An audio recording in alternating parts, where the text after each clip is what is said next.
Welcome to the Ordinary Extraordinary Cemetery, where every death had a life and every life had a story. My name is Jennie Johnson. Hello, and I'm Diane Hartshorn. We are so excited tonight Here we are. to have our most often returned guest. And our first, and we were talking And about that, yeah, over yes, the and he was weekend. also our very, very first guest that we've ever had on the podcast. So we are excited to welcome back to the podcast today, Ryan Seidemann. And what's really cool is Ryan is actually going to become a regular fairly often going forward after this. Not that he hasn't been, but like going forward, we're going to hear from him Consistently. more Yes. because Ryan has moved on from what he was doing the last time we talked to him. And now he is teaching. And so I had chatted with him about a week ago. We talked about some ideas for things that he's teaching and to bring it onto the podcast as sort of a regular segment every so often. So welcome back, Ryan. Thanks, Welcome. guys. Yeah, thanks. It's great to be back. And yeah, like we said before we got on, I didn't realize that I was the best or the most repeat customer. So that's kind of exciting. Well, we love it. And Like I'd I said, we're forgotten going to that I have to was the do the whole first. SNL thing of giving you something to, celebrate after so many episodes. That's right. That's right. Yes. And then that will hopefully maybe prompt other guests to want to return as often and get the same kind of like prestige. Frequent flyers. Yes, we love frequent flyers though. So you are now teaching at the University of Arizona, Arizona State. or Arizona State. I'm sorry, and you're teaching mostly online though. Is that correct? This is all. Yeah, I actually have three different teaching appointments, but You're a busy man. um, a little bit. And they're all part-time. So, Arizona State, in the School of Human Evolution and Social Change, is where the volume of my cemetery funeral related stuff comes from, because I'm on a cycling, course that fulfills a basic liberal arts Mm-hmm. requirement for students. So I get, people all across the spectrum registering. And then I also teach at the University of New Orleans in person, in anthropology and urban studies. And then I also do law at Southern University's Law Center here in Baton Rouge. Wow. So, none of those are my real full-time job. Right. Yeah. But yeah, so I've been teaching once in person at University of New Orleans and once so far online with Arizona State, a class that's variously called either the Anthropology of Death and Burial, which is what it was at UNO, or Death and Dying in Cross-Cultural Perspectives, which is what it is at Arizona State. So, it's a fascinating topic for me. And so the fact that it's a repeating class and, you never get the same students, then you never get the same questions. Right. Um, and because it's online, you can force the students to participate because they got to show that they're engaging. And so, I do get to have these really interesting dialogues with a lot of the students. And I mean, they've made me think about death and dying and cemeteries in ways that I haven't ever thought about. Um, Well, so, and yeah. I think it's great too, because as you mentioned before we started recording, a good majority of your students, probably not all of them, but a good majority of them are young adults. So late teens, early 20s, somewhere in there. And a lot of them haven't necessarily experienced death, like within their immediate families yet. Fortunately, with people being able to live longer and stuff, their parents are generally alive, their grandparents are probably still there. So they haven't dealt with it necessarily on such a personal level, but this gives them a great idea of what it is to deal with it, both within our country kind of as the norm, but also outside of our like normal practices and stuff, what we consider normal practices. And I like that your course really digs into a lot of different areas. And so yeah, it was exciting to see the questions that you sent us to kind of comb through to figure out what we wanted to cover today, because you Yeah. had such a wide variety of topics that you're covering in your eight Yeah. weeks. Yeah. And that's right. And, but it's interesting too, interacting with the students. I have learned where there are holes in what I teach too. Mhm. For example, I don't yet have a session on Day of the Dead in Latin American cultures. And of course, with the course at Arizona State, there's a large Latinx community Yes. that's attending there. And so I'm getting these wonderful stories from the students Oh, about their experiences with that. As a matter of fact, I got one last night. It was really neat. But where I am in Louisiana, it's not as big of an event, so it didn't even occur to me. So I'm definitely going to have to, do some modifications over time, incorporate some of the stuff that they're bringing to me. And that's kind of where these questions come from. Both when I taught it at University of New Orleans and now at Arizona State, they're all undergrads at Arizona State. I had some graduate students at UNO. They had a lot more intense participation requirements. They had to write papers and things like that. right. But for the undergrads, one way that I kind of pushed them to interact each week was to submit either a question or a comment that occurred to them while they were watching the lectures or reading the materials. And so, with a mass number of students like I have at Arizona State, I get a lot of redundant questions, but Right. then some of them are real zingers or real, wow, I hadn't thought about it like that. Um, and then some of them I think are just in this area, like you said, they haven't experienced a lot of death in their lives. And so they've got, in some cases, basic questions, but it's questions that, those of us who deal with death regularly get fairly often. And so it's a recurring theme that each person has to experience it for themselves. Hmm. And I do get the ones who have had loss, and sometimes very recently, and they like to, at least they seem to like to share their stories, and that I always make a point to thank them for Hmm. sharing their story because it is very personal.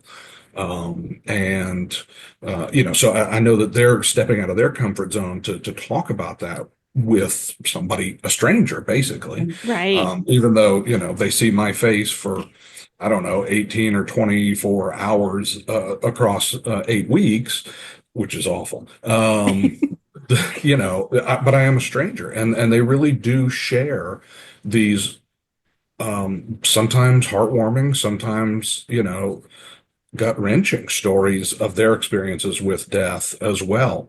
And, I think it too informs me more about, what folks are going through and, what kind of questions they have. So anyway, that's really kind of where this comes from. And you're right. The syllabus that I created for the class ranges from, pre-human possible burials through 19th century Victorian stuff to cremation to, cemetery movements to, different kinds of deviant burial types and stuff like that. So it just, so yeah, basically it's 8 weeks of Ryan talking about things that he likes to talk about with a captive audience.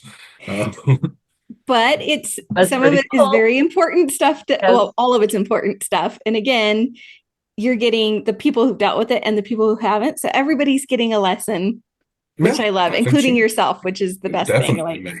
when everybody learns. So Ryan had sent both Diane and I a list of different questions from his last 8-week course with his students.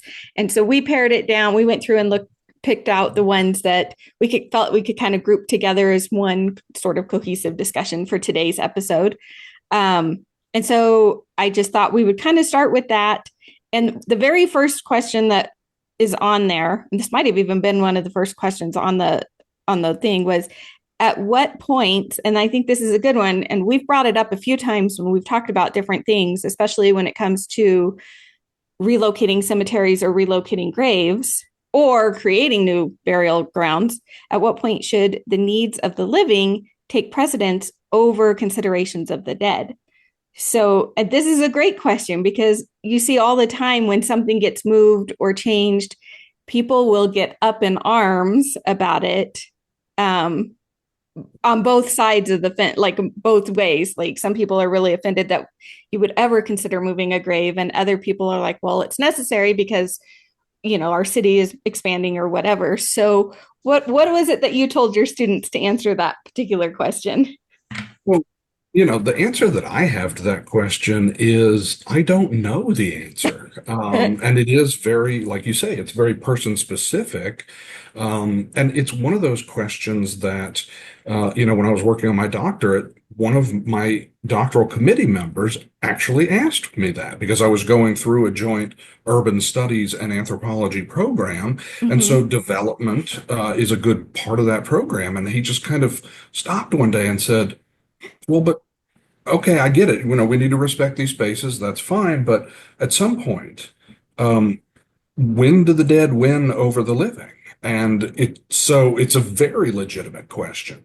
And, I can certainly tell you from a legal perspective, and I'm sure that number one, I think we've talked about this on here, but I think others of your guests have as well. From a legal perspective, the dead really should always win. Mm-hmm. Is that um, is that the right balance of equities? I don't know. It puts private property owners in very difficult positions. Yes. Um, but at the same time, and as I get from a lot of the students' comments, a lot of them are just outraged when I introduce this idea that cemeteries may be impacted by development. And so, by and large, I'm afraid that the answer is most of the time, at least when people are honest about what building near or on, Right. the dead do take precedence over the living. But that's not an absolute. And in most jurisdictions, especially in the Western world, there is a process, as you alluded to, that you can go through as a private landowner to move a cemetery, and that would allow you to go on and build. It's usually time intensive, expensive, all of those things. But Right. I was gonna say that's actually the next follow-up question was, in your experience, what is the proper process for relocating a cemetery and how involved, if it's done properly, um, how involved is it? And from what you've experienced, I mean, sure, other places have done other things. yeah, and so it's a good question, and I come to this also from a legal perspective, and I spent 20 years being a lawyer for the government, and a lot of what I did was, cemetery related. So this idea of relocating a cemetery came up a few times a year for me. And there is a process. And that process is ancient. It's not something that is born out of, the civil rights movement, the environmental movement, or even the Native American rights movement. Now, each one of those has spawned their own approach, Right. that has been codified into law. But this idea of a cemetery as a sacred, inviolable space. Actually, I was able to trace that legal concept back to the 6th century in Rome. Wow. And from there, that idea just kind of went both to most of Europe, which has a legal system similar to Louisiana, a civil law system, and to England, and then the rest of the United States and Canada through the common law system. They all originated from the Institutes of Justinian in the 6th century. And basically, what that law says is if you got a body in the ground or on the ground intentionally. So it can't be a murder site or crime scene. It Right. can't be a disaster site. But if you intentionally have a person buried in the ground or on the ground, then you have a cemetery. And once the property is a cemetery, then the only way to make it into something else is to remove the cemetery dedication. And that's a legal process. You got to go to court and swear to the judge that, you have removed all of the remains from that area. And then if a judge agrees and signs the order, then that place is no longer a cemetery. And sometimes it was done well historically, but most of the time it wasn't. No. Um, it was kind of give somebody a shovel and, go get what you can. And we see the unfortunate results of that in urban development all over the country All and the time. constantly, all the time. Hmm. Um, but these days, most states, um, I didn't look at Colorado for you guys, but I was looking for obvious reasons in Arizona the other day, and I recently spoke with some folks in New Jersey. I looked there as well. They don't have this. But most states have now a requirement that did come largely out of the Native American civil rights movement in the 60s, 70s, and 80s, that ended up not just applying to Native American cemeteries. So they'll have a state law that says, hey, if you are going to decommission a cemetery and use it for something else, then you need a permit and you have to have professional people removing those bodies, those remains. And, in Louisiana where I am, what that translates to is professional archaeologists are the ones that do this now. And so it's people that have been trained, usually, if they went my route, fairly intensely Hmm. in human remains analysis and identification. And um, so the process in modern world, in I guess modern world, most of the United States, is an archaeologist and their crew will go out there and whoever the landowner is or the person supporting the project is will have to pay them for their time to, basically deconsecrate that land, get the remains out and make arrangements for reburial. And in a lot of cases, like we have in Louisiana, that process is done in consultation with what we would believe to be the descendant communities so that they have a voice. Hmm. But like I said, there are still states that don't have those requirements. New Jersey is definitely one. New York is another one that I know of that they do not. Now they have the protections that the site is dedicated as a cemetery, but they don't have a permitting process requiring professional removal. Interesting. So, yeah, it's a strange situation. I think Um, Colorado does have that requirement. But that's because Colorado's had problems in its past where Yeah. things were done not so well, and it left a big mess. So, yep. And that's usually the reason most laws get enacted. Mhm. yeah. Um, and we've certainly had our fair share of problems here in Louisiana. And like you said, we've seen them all over the country often. But the process is, at least from what I would consider to be a modern legal and scientific context, the process is you get a permit from the government. Professionals go out and remove the remains, hopefully consulting with the descendant community while they're doing it about what is to happen. And they're reburied in another cemetery location somewhere. And then the landowner goes to court and requests a removal of that dedication, and then they can go on and put in their apartment complex, roadway, whatever it is, strip mall that they want to put there. Right. Because at that point there are no longer there theoretically there's nobody left. Right. You're hoping, yeah. Yeah, you hope. Well, and then so in that case, so kind of on the reverse side of that, what happens when somebody is building, they're developing land, and they discover burials that they didn't necessarily were there previously because records were lost or destroyed or whatever. So what happens in that case? Like obviously you're going to stop work while you examine things. You would hope. You would hope, but the fact again, most laws are created because somebody's done something they weren't supposed to, or that somebody didn't like. And so most of these laws came about because of that situation where they'd encounter a cemetery while they were doing some construction, and some people would do the right thing and stop, and others would just keep on going. So in every case, and this is just a big PSA, in every case, if you encounter a dead body anywhere, call the cops. Yes. Right. Uh, you know, Please. yes, please.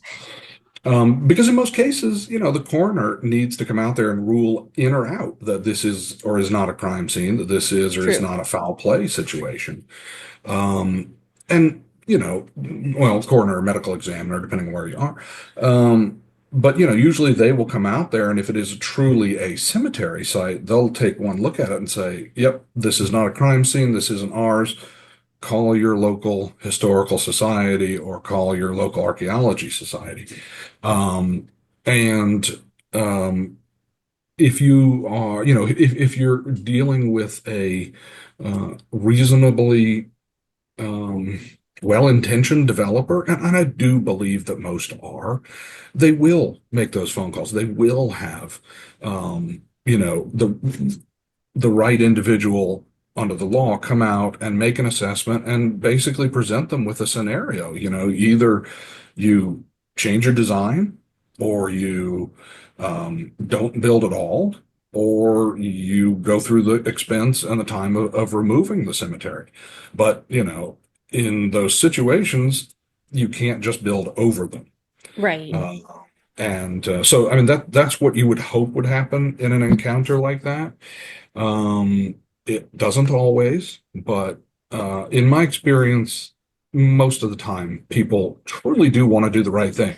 They'll do a double take with some sticker shock when they see the cost. Yeah. I'm But sure. And the more bodies there are, I'm sure the higher that price is because it's just going to take that much longer to get yeah, everybody up and moved and relocated either to a current burial ground or an all new one I yeah, guess if that were the case. yeah. It escalates exponentially really fast, the cost. And I've worked with real estate developers here in Louisiana that have found a single grave, but they were conscientious of what it was, and they called the right people, and they paid for that single grave to be removed and to check the area around it to make sure there weren't others. And we've also seen projects canceled, like after Hurricane Katrina, when there was a lot of rebuilding going on in New Orleans. We Mm. found a lot of cemeteries that people had forgotten about that were underneath structures.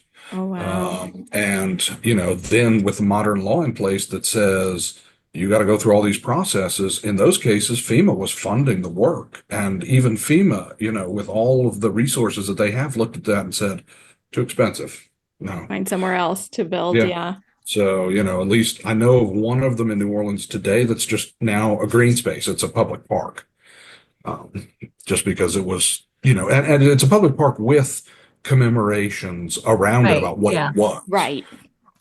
So, Which I think has happened multiple times, at Mhm. least across the US, where that's happened because it was too costly to try and remove everybody or to get somebody in to do the work. Or I'm sure there are some states here that just don't have those resources either necessarily. Like obviously some states have far more resources than others for that kind of work. So again, that comes down to a state to state thing and what your state does.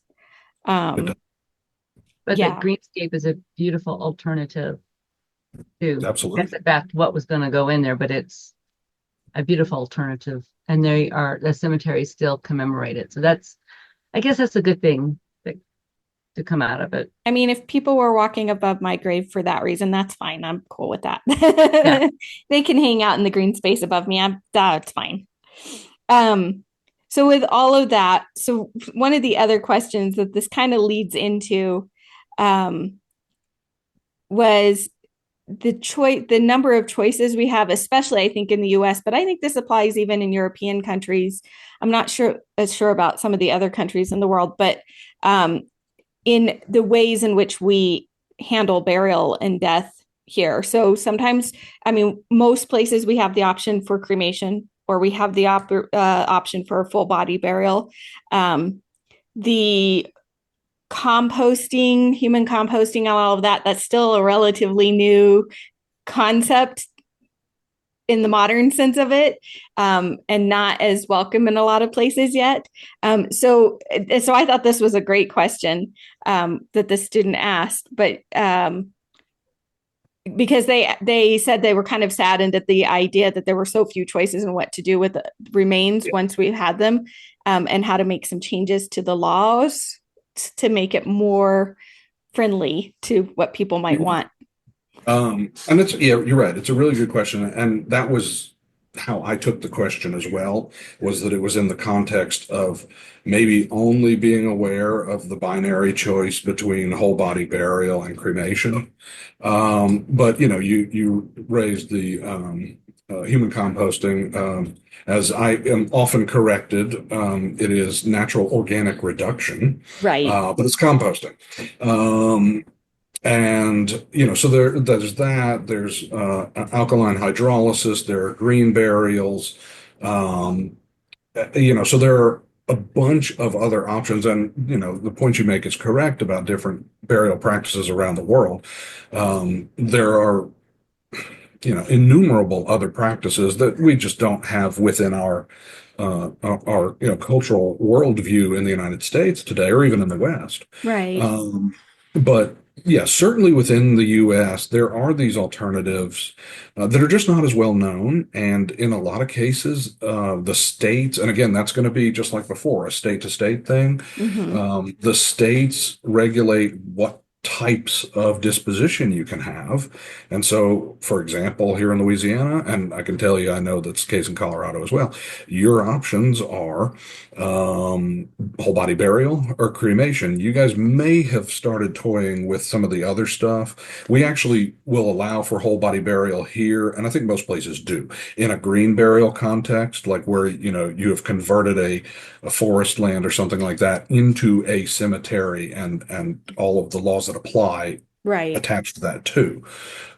We had one in Louisiana since the inception of the regulations here in 1974, and that one went under because it was really, we think, just too far out in the country Mm. for urban populations to be supportive of it. So it kind of went out Right. of business. But there are other states, Washington and New York come to mind, that have authorized, I know Ontario has as well in Canada, that have authorized alkaline hydrolysis, which is essentially, well, since we're using creative ways of referring to the natural organic reduction, alkaline hydrolysis is roughly pressure cooking. Yeah. And it's very much like cremation in that it leaves the bones that are then gathered into a powder. So I know that, yeah, I think actually it's Oregon, Washington, New York, and Ontario are the ones that I'm aware of for sure, Wow. just because we talk to their regulators pretty often. Um, and those, at least Washington and New York, are looking at approving the natural organic reduction, the composting. Washington has approved it. It is legal in Washington, and it has been for a few years. And they put Yes. on the folks that do it host an informational conference once a year about it. It's fascinating. I've met some of the folks that deal with it, and I was very wary of the process, just having dealt with a lot of dead people and knowing, after a long time, what's still there. Right. Um, so the whole idea that, you put a body in a month later, you got, stuff you can grow vegetables in, I wasn't buying it. But once we went through an intense discussion of the process, okay, I'm content that they're coming out with sterile soil now. But there are a few more steps in the process. It's not like composting a banana peel. Right. Yeah, Um, it's a little different when it involves a human body. just a little. But yeah, so I mean those trends are um, up and coming, and some jurisdictions are allowing it now, and you're seeing an increasing number. And so the rough answer to why do we only have the two is because that's all that the laws have approved, and they're just and even cremation is still lagging in the United States behind whole body burial. The Cremation Association of North America, CANA, keeps really good statistics on that stuff. Yeah, they do. Um, and they, if I remember correctly, we are substantially behind all of the European countries in terms of cremation. But our cremation rates are increasing. Mhm. And so all cremation is certainly accepted in every state in the Union, every Canadian province. But the others are, it's a slow creep. And, the how do we get more options is really a question of changing the law. And it just takes somebody to call a representative and say, hey, I want these options. Can we talk about it? I know other states have done it, so there are samples out there. Um, so, I mean, that's it. I think that's how do you change it? Well, you got to find somebody to change the law, and it's not as daunting as it sounds at a state level. Well, we do have, Colorado has we only have one, what they call an open air cremation site where it's a funeral pyre and it's in Crestone, Colorado. And that's it's not quite putting you into a regular cremation facility. I was going to say contraption. That wasn't the right word, but Yeah. this Yeah. very ancient, the one in Crestone, very ancient method. There we go. Yeah, and that's definitely something that we see in the old world for Mhm. sure, and it's still stuff that is practiced in other parts of the world. But And yeah, certain that, Native American practices do it that way, I think, um, or used the to. whole idea, yeah, they definitely used to. The whole idea of kind of an open burn like that, though, does really run you square into modern environmental problems and environmental laws. So yeah, I think Colorado is pretty rare in that regard. I mean, usually you've got a cremation retort with all kinds of particulate scrubbers that are, pulling all of the particulate matter out of the smoke that's coming out and things like Right. that. So yeah, and look, I'm not gonna lie to you guys. When I work with a lot of regulators around the country, and Colorado is never involved, we all think of your state as the Wild West, in literally and figuratively, in terms of death care, because we can never get anybody to engage on regulating it. So it doesn't surprise me that y'all can still do open Well, burns of and bodies. and we see what happens because we don't have that. So Yeah, we had a very big, we've been in the news. we've Yes, had I'm some aware. major issues recently thanks to not having a good way to track our regulations, I Right. should say, what once we do have in place. So Hmm. unfortunately, there's been some situations here in our state because of that. But because of that, there's coming down new regulations Finally, um, for funeral home directors and funeral. So there's more things being put into place because of the one bad thing. So like you said, something good usually always comes out of, unfortunately, something bad. It yeah, does. And, Illinois went through that about 10 years ago, the same thing, and maybe 15. They had to really revamp all of their laws. Georgia, Tennessee, South Carolina, North Carolina, all in that, quadrant there have been through a really bad deal and had to revamp their laws. So yeah, I mean, it happens. I'm thinking back now, I don't think that we ever had horrible, outrageous things with at least in modern times. I mean, like we've got our fair share of built-on cemeteries here in Yeah. Louisiana. well, Our most of our laws were brought in proactively, which is kind of a good thing. Um, Yeah. so Instead of after the fact. preventing the stuff before you even have to deal with it. Yeah. Yeah. Preventing. That's right. That's Yeah. right. And it's interesting because I think some places,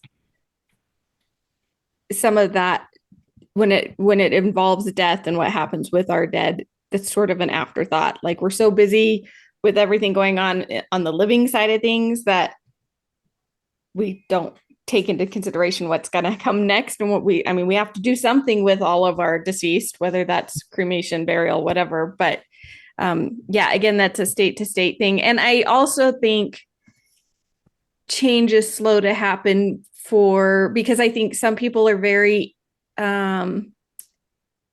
they still feel very strongly about a more traditional And especially in our Western world, probably a more traditional Christian sort of burial as opposed to anything else, right? Um, and even when it comes to like a traditional Jewish burial, that's still a full body burial the way they do it. A Muslim burial is a full body burial. Like so many traditions that it's cemented in our heads that that's how it's so be. So even though we know there's new ways to do things, I think it's slow to make the change because that's a change that's really hard for people to grasp that you're not going to do this something so traditional with your deceased. Yeah, it requires, in a lot of cases, it requires people to put aside a lot of Mm-hmm. long-held cultural and religious beliefs. And, none of them are necessarily bad Right. beliefs. But to answer the question of, why is it so hard to have so many choices is we're guided by the belief systems that people are bringing with them. Mm-hmm. And so that's our starting place. And that was where the laws and regulations started. And so adapting to new things as people become more comfortable with them, it will happen. But, traditions are hard to break. Yes, they are. And sometimes it's not a bad thing, and sometimes it's frustrating because you want to change it. So Yep. it depends. But so if you're interested in changing something in your state, folks, look into what's already, maybe somebody's already started the process and maybe you can help join them and say, we want to make these options more plentiful to the residents of our state. So it's definitely something worth looking into if you want to go beyond all the traditional cremation and full body burials that we still mostly have in most places. Um, And definitely look to other states and steal their laws too, because that's a yes, really good way to get Yeah. started. Other people have tried. So I mean, that's like, I would say almost anything with law, that when there's a precedent somewhere else, you look at that and you say, oh, look, they did it. So, yes, yep. it can be done. We just have to figure out how to make it work within our system. So, this all leads into our next question then. What psychological or societal factors contribute to modern Western culture's discomfort with discussing death? And how can these be effectively addressed? I'll do that one backwards. I'm not sure that they can be addressed because it's very personal, Mm-hmm. how people, whether people are comfortable or not with death. And I would imagine that most of the folks listening to y'all's podcast have some level of comfort or they wouldn't be listening. Mhm. Most likely, But yes. yeah, and this really does go back to the prior discussion that it is very heavily belief dependent. And so, with that said, so I think you have at the core the Christian, Jewish, and Muslim core concept of full body inhumation for resurrection in full body at the judgment day, and so that is the starting point for the three major Western religions that make up the three major religions in the United States. And, you know, that's half of it, I think. I think the other half, maybe that's three-quarters of it. The other part of it is, and you guys I know have done episodes on this, is the professionalization of the death care industry in the 19th and early 20th centuries. It's a relinquishing of the responsibilities of death by the general public to professionals. Mm-hmm. It's an out of sight, out of mind, we don't deal with this anymore kind of thing. And so, the further away it gets from folks' everyday lives, the less comfortable they are with it. And so I think you combine some of the religious uh, taboos associated with certain aspects of death with the professionalization of the death care industry, and you get largely a population that's not comfortable discussing these things. Right. Well, so many times the funerals and the viewing of the body were in the living rooms of Correct. the parlors of the homes until then the funeral homes became that became a whole entirely different industry. It was removed and people weren't involved with it on almost, I don't want to say a daily basis, but some back in the day, somebody knew somebody who knew somebody who had passed, and and the Yep. community would come together, the women would come together and help prepare things, especially if you're in different, religious sects. So yeah, everything has been, Yeah, the in a way, families aren't the ones sanitized. preparing the bodies Yeah, anymore. You're not. And because, again, with modern healthcare and stuff, yes, we still have a long way to go with a lot of things, but we still are living a lot longer than we used to, which means people aren't facing death as often in their right. daily lives. And even on a yearly basis, you're not attending. I, before vaccines and other modern Exactly. medicine, you were attending funerals on a regular basis. That was, part of your everyday existence. And now we do a few times a year, and for some people, never until they're older. So it's one of those things where we don't, we've kind of removed ourselves from it in that way. So then we don't talk about it. I also, and I've said this before, we've taken it out of a lot of our literature, especially for younger people, for children and stuff. We don't want to frighten them. We don't want them to have to deal with something that's so sad at a young age. And so unless they are confronted with it because they've now lost a family member, a parent or a grandparent or a sibling or something, there's not as much literature as there used to be. There for a long time, our nursery rhymes, nursery rhymes are very violent. Old stories, old fairy tales, they were meant to actually get kids to, some of them, to behave. So they were like, we're going to scare you into behaving. But they also faced those everyday situations where disease and death were a part of what people saw all the Life. time. Yeah. And so they didn't fear it the same way we do. Once we stopped dealing with it on a personal level, and once we stopped discussing it in our literature, and then later again, and I'm not saying that it's wrong that we're not scaring our kids to death anymore, but I'm just saying we don't prepare people as well as we used to for the idea of death. So then when you have to talk about it, it Right. becomes really, really hard. And then you end up in situations where when somebody does die, and the family all of a sudden has to handle the arrangements, they don't know what that person wanted because they've never discussed that before with them. So they don't know if they wanted a full body burial or if they preferred cremation or if they want a full on funeral or not. Like, those are all different things that sometimes families are stuck making really hard decisions in a really tough moment because we haven't ever discussed it before. It's absolutely correct. Yeah. Yeah. So this is one thing where I will say the death care industry probably has done very well, is the option of pre-planning, Yes. and getting those discussions out in the open before it's too late and before you're stuck in the midst of grief trying to deal with all those decisions that they're going to throw at you in a very short amount of time, because we only get so long before. We can keep the bodies cool for a while, but Yeah. depending on what you're going to do, they can't stay that way forever necessarily. There are some options, but But then, Sure. also your needs and what you want are met. Because so often I think people maybe want to be buried, or they had already purchased a burial spot, but they didn't prepay that. And then when it was time for the children to have to pay for it, they didn't really want to spend all that money. So they made choices that the parent probably didn't want to make. So taking taking care of the stuff ahead of time is a very, very valuable thing. It So, is. Yeah, and you're right. And for so many reasons, it takes the responsibility, like, Jenny, like you said, off of the family in times of, difficulty and mourning. And Diane, like you said, it makes sure that whoever is the deceased, their wishes are being respected.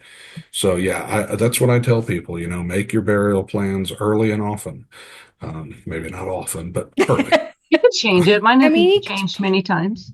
Yeah, that's right. just make sure they're written down somewhere so somebody Write knows them Yeah. when the down. time Definitely comes. write them They down. have something to follow. That's But right. and don't be afraid to discuss death with people.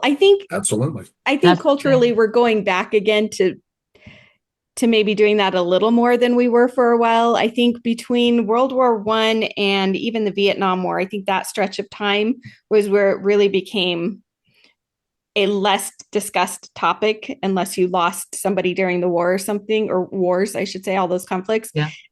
And then we kind of went through this period of calm and people being healthier and everything. But I do think people are, and part of it's classes like this that people can take at colleges and stuff, where we're getting a better idea again about death and its history and how it plays into our everyday roles. So I think people are becoming more comfortable again having these discussions than we were for a long, long time. I feel like, and maybe I'm wrong. Maybe it's just because I'm in a community where I see it more and we talk about it more often. But I do feel like there's more options available now for bringing these discussions up with family and friends and even children. I mean, there's a lot more literature out there for kids again that deals specifically with death on a level that we weren't doing for a long, long time.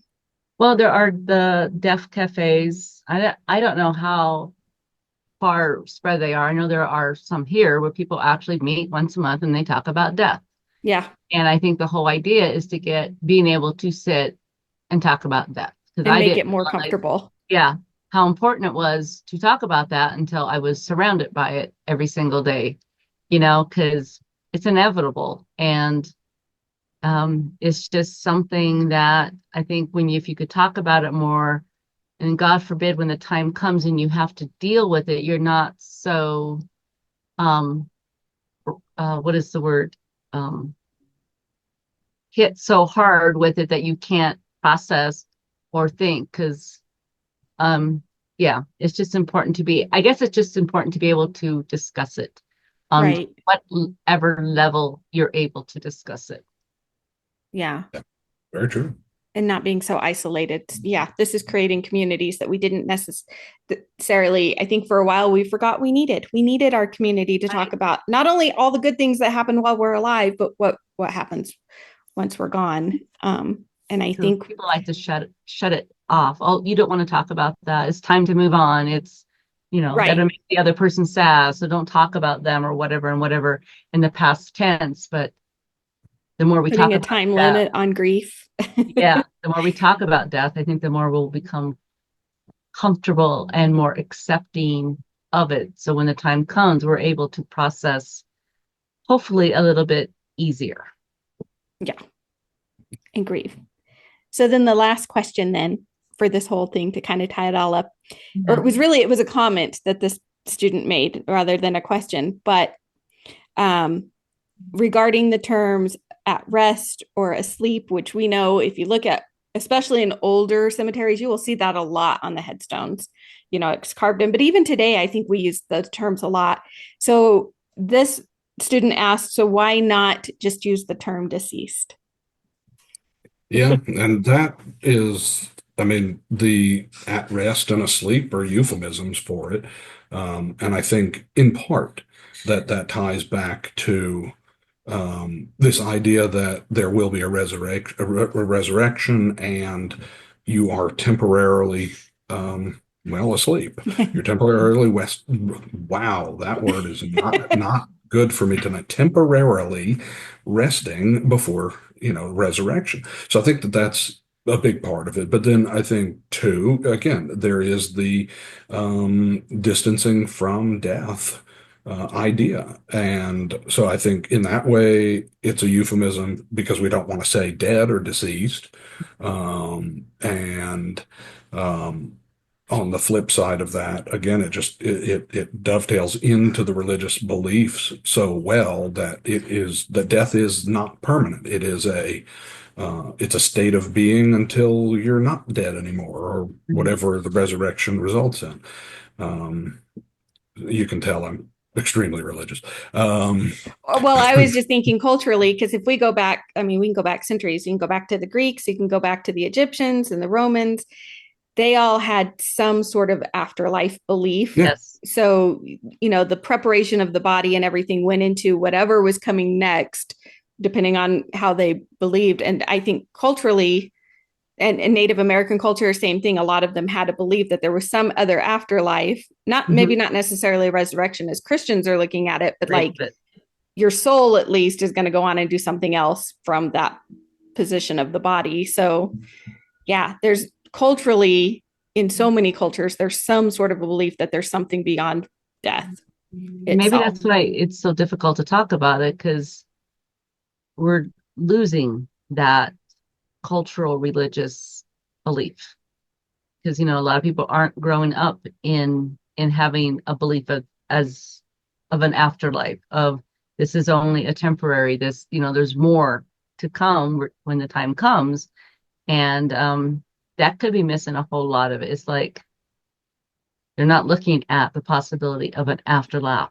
Afterlife. Yeah, I can't talk either. See, Ryan's not the only one tonight. Yeah.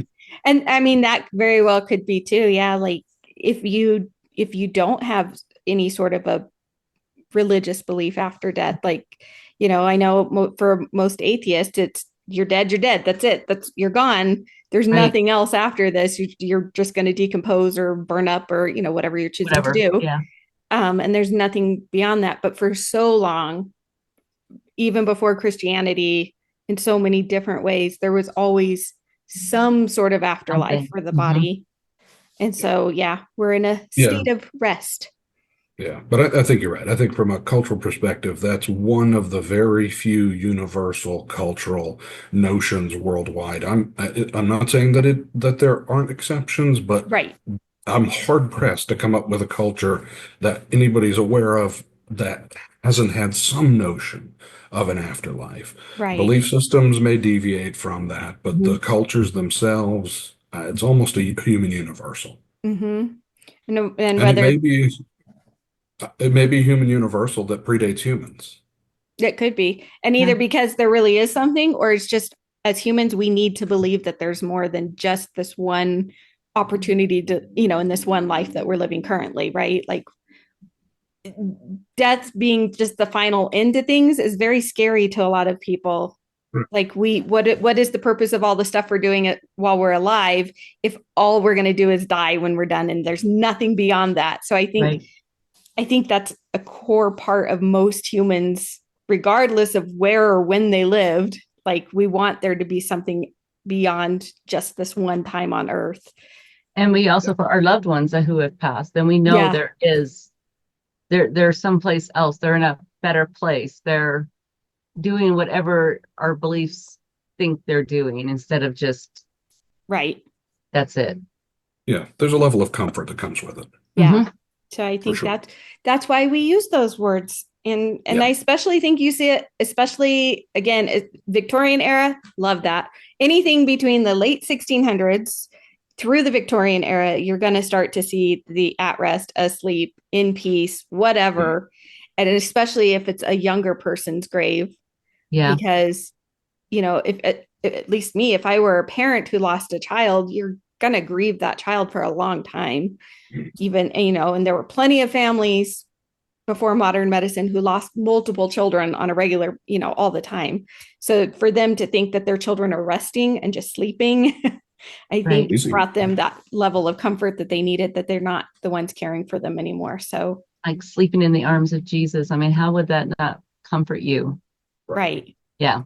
So that makes sense. Why, and that's why it's on there, at rest and sleep. Yeah, I think that's right. Well, Ryan, I love this idea. Ryan is going to join us again after he's done another round of classes with his students and he works up some new questions. Actually, there's some questions that you sent us from this first time around that I do want us to go back and discuss later. There was some stuff about the Egyptians and their culture and the Victorians and the Egyptian culture and how that all clashed at some point. That we'll go back and totally discuss that and some other things regarding military and prisoner burials as well. I just thought we'd save those for a different episode. But we cannot wait to have you on a fairly regular basis to see what your students are asking, what they want to learn from us, what we want to learn from them, what you're learning from them. That's right. And I mean, it is that give and take learning process, and that's really cool. But yeah, happy to do it. It's, you know, like I've always told you guys, this is my favorite topic. So I will talk about it until people are walking away. Yes, yes, yes. Fortunately, we have a lot of listeners who enjoy all of this and learn from us as well. So, and we get to learn from them, which is one of our favorite things. So thank you, Ryan. And we will have you back again very soon. Yep. Very good. Thank you for joining us today. To learn more about today's episode, visit our website, theordinaryextraordinarycemetery.com, where you'll find additional links in our show notes. If you're watching on YouTube, please like and subscribe to our channel. And if you enjoyed this or any of our episodes, consider leaving a 5-star review on Apple Podcasts, Spotify, or YouTube. Your support helps others find our show and discover all of our ordinary, extraordinary stories. You can also follow us on social media for cemetery facts, photos, quotes, and more. We are on Facebook and Instagram at Ordinary Extraordinary Cemetery. If you'd like to help support us financially, you can donate a cup of coffee by clicking on the coffee cup icon on our website or YouTube, or purchase some of our fabulous Ordinary Extraordinary Cemetery merchandise through our store link. Until we meet again.